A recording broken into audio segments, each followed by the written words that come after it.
இந்த செய்தியை உங்களுக்காக வழங்குவது யூரோ குரூப் மலேசியா.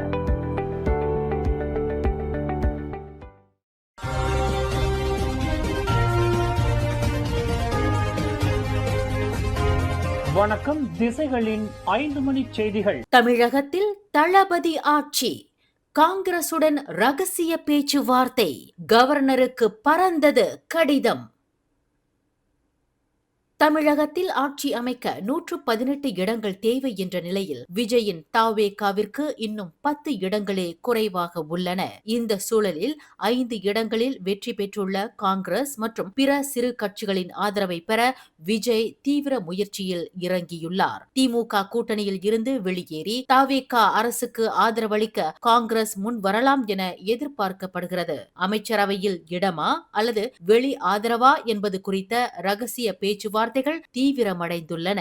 108 இடங்களில் வெற்றி பெற்றதற்கான சான்றிதழுடன் தமிழகத்தில் ஆட்சி அமைக்க தன்னை அழைக்குமாறு தமிழக ஆளுநர் ராஜேந்திர விஸ்வநாத் அர்லேக்கருக்கு விஜய் இன்று கடிதம் அனுப்பியுள்ளார். தமிழகத்தின் அடுத்த முதலமைச்சராக விஜய் அரியணை ஏறுவது உறுதியாகியுள்ள நிலையில் பனையூரில் உள்ள கட்சி அலுவலகத்தில் தாவேகா தொண்டர்கள் வெற்றி கொண்டாட்டங்களில் மூழ்கியுள்ளனர்.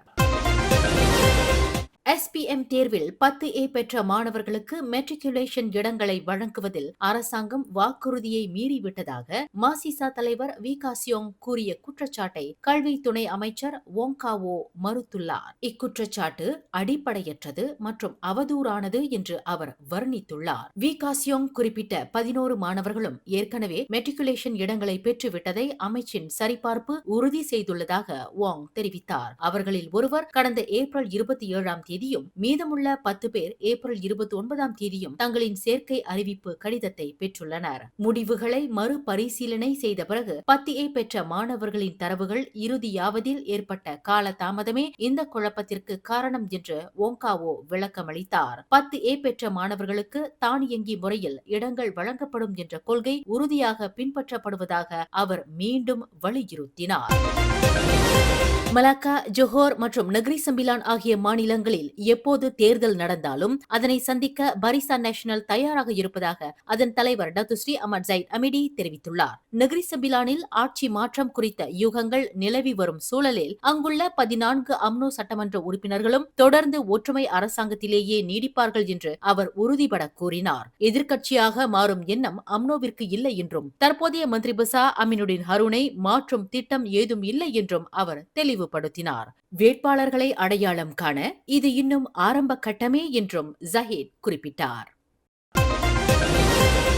மலேசிய ஊழல் தடுப்பு ஆணையமான SPRM அதிகாரிகள் சம்பந்தப்பட்டதாக கூறப்படும் கார்ப்பரேட் மாஃபியா கும்பல் குறித்த விசாரணை தொடர்பான முன்னேற்றங்கள் குறித்த அறிக்கையை உடனடியாக வழங்க வேண்டும் என்று டிஜிட்டல் அமைச்சரும் ஜாசேகா தேசிய தலைவருமான கோவிந்த் சிங் டியோ வலியுறுத்தியுள்ளார். இந்த விவகாரம் குறித்து அமைச்சரவை முழு விசாரணைக்கு உத்தரவிட்டு 2 மாதங்கள் கடந்துவிட்ட நிலையில் போலீஸ் படை தலைவர் டத்தோஸ்ரீ முகமது காலித் இஸ்மாயில் இதன் தற்போதைய நிலையை தெளிவுபடுத்த வேண்டும் என்று கோவிந்த் சிங் கேட்டுக் கொண்டுள்ளார். புகாரில் குறிப்பிடப்பட்டுள்ள நிறுவனங்கள், தனிநபர்கள் மற்றும் SPRM அதிகாரிகள் விசாரணைக்கு உட்படுத்தப்பட்டுள்ளனரா என்பதையும் அடுத்த கட்ட நடவடிக்கைகள் என்ன என்பதையும் வெளிப்படையாக அறிவிக்க வேண்டும் என்று அவர் வலியுறுத்தியுள்ளார். மிரட்டல் மூலமாகவோ அல்லது பிற வழிகளிலோ பங்குகளின் உரிமையை மாற்றும் சந்தை கையாளுதல் முறைகேடுகள் குறித்து பங்கு பத்திரங்கள் ஆணையம் எடுத்துள்ள நடவடிக்கைகள் என்ன என்பதை விளக்க வேண்டும். நாட்டின் நிறுவனங்கள் மற்றும் சந்தையின் நேர்மை இதில் அடங்கியுள்ளதால் இந்த விவகாரத்தில்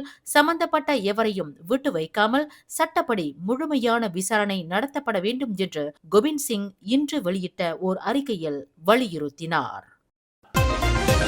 விபத்தில் காயமடைந்த பாதுகாவலர் பி. விக்னேஸ்வரனுக்கு 4,82,328 ரிங்கிட் இழப்பீடு வழங்க ஜொஹோபாரு உயர்நீதிமன்றம் உத்தரவிட்டுள்ளது. 6 ஆண்டுகளுக்கு முன்பு சோகா மொபிலிட்டி சென்ட்ரி அன்பர்ஹான் நிறுவனத்தின் வாடகை காரில் பயணம் செய்த போது ஏற்பட்ட விபத்து தொடர்பாக இந்த தீர்ப்பு வழங்கப்பட்டுள்ளது. 2020ஆம் ஆண்டு ஜூன் மாதம் ஜொஹோர் உலுத்ராம் ஜலான்காயா 11 பகுதியில் நடந்த இந்த விபத்தின் போது காரின் பிரேக் செயல்படாததால் வாகனம் சாலையோர விளம்பர பலகை பலகையில் மோதி விக்னேஸ்வரன் பலத்த காயமடைந்தார். அவருடன் பயணித்த மற்றொரு பயணியான பவித்ரா தேவி உயிர் இழந்தார். வாகனத்தை சரியாக பராமரிக்க தவறியதற்காகவும் விசாரணை முடிவதற்குள் சம்பந்தப்பட்ட காரை அப்புறப்படுத்தியதற்காகவும் சோகா நிறுவனம் பொறுப்பேற்க வேண்டும் என்று நீதித்துறை ஆணையர் நோராடுரா ஹம்சா கூறினார். காயத்தினால் வருமானத்தை இழந்த விக்னேஸ்வரனுக்கு செஷன்ஸ் நீதிமன்றம் மறுத்த இழப்பீட்டுத் தொகையை தற்போது உயர்நீதிமன்றம் உறுதி செய்துள்ளது.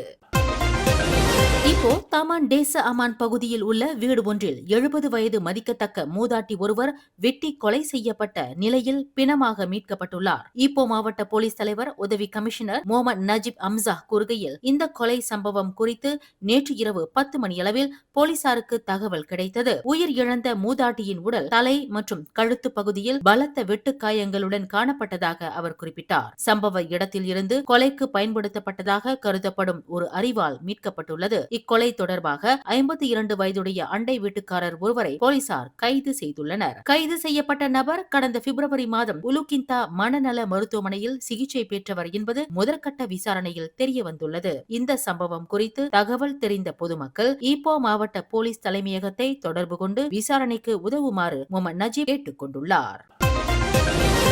கிடாவில் வன்முறையில் ஈடுபட்டு வந்த கேங் அத்தான் எனும் சட்டவிரோத கடன் வழங்கும் கும்பலைச் சேர்ந்த 31 முதல் 43 வயதுடைய 4 மற்றும் ஒரு பெண்ணை போலீசார் கைது செய்துள்ளனர். இவர்கள் அனைவரும் ஏற்கனவே குற்ற பின்னணி கொண்டவர்கள் என்றும் சோதனையில் இவர்கள் போதைப்பொருள் உட்கொண்டிருந்தது உறுதி செய்யப்பட்டுள்ளதாகவும் மாநில போலீஸ் தலைவர் டத்தோ அட்ஸ்லி அபு ஷா தெரிவித்தார். இந்த கும்பலின் மூளையாக இருந்து செயல்பட்டவர் என்று நம்பப்படும் தற்போது தலைமறைவாக உள்ள நபரை போலீசார் தீவிரமாக தேடி வருகின்றனர். இவர்களிடம் இருந்து பெட்ரோல் கேன்கள், சாயம், மிரட்டல் நோட்டீஸ்கள் மற்றும் மோட்டார் சைக்கிள்கள் பறிமுதல் செய்யப்பட்டுள்ளன. இந்த கும்பலின் கைதால் மாநிலத்தில் பதிவான 11 மிரட்டல் புகார்களுக்கு தீர்வு காணப்பட்டுள்ளது. தற்போது இவர்களுக்கு எதிராக 5 வெவ்வேறு சட்ட பிரிவுகளின் கீழ் விசாரணைகள் முன்னெடுக்கப்பட்டு வருகின்றன என்று ரத்து அட்ஸ்லி தெரிவித்தார். மேலும் செய்திகளை தெரிந்து கொள்ள கீழே இருக்கும் பெல் பட்டனை அழுத்துங்கள். உங்கள் மகிழ்ச்சியை வெளிப்படுத்த லைக் மற்றும் ஷேர் செய்யுங்கள். தொடர்ந்து திசைகளோடு இணைந்திருக்க சப்ஸ்கிரைப் செய்யுங்கள்.